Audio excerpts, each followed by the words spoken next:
Alright, Jim, this is it. That screw head is 2 millimeters. Whoa.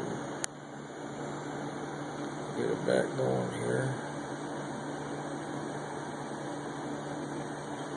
It's a 2 millimeter Allen head. And as you can see, this one is barrel shaped. The others are, I guess, what you'd call button shaped. They're all still 2 millimeters. The center of this one is what's stripped. Now, the base of this is nickel-plated brass. I guess in this case it may be gold-plated brass, as this trim would cost $280 to replace. Just the base plate, which is here. You loosen these screws, these here string saddles, the whole assembly is one piece, and they slide forwards and back.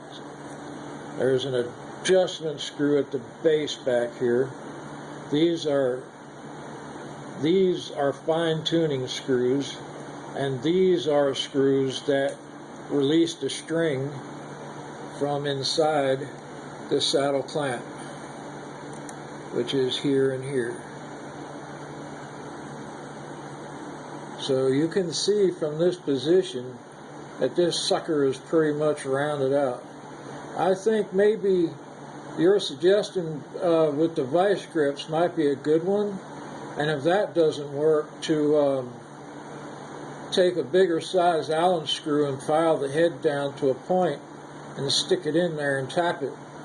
I'm kind of concerned about this base plate being brass, that it may crack, and I think these parts here also are nickel-plated brass, or nickel-plated brass that's chrome-plated, gold-plated. And this may or may not be gold. I'm also concerned about marring these edges up here and across the front. So the Allen head may be the best of the choices that you've given me. I thought maybe I'd send you this here video that I'm taking with my phone to show you live and in person what this whole setup looks like.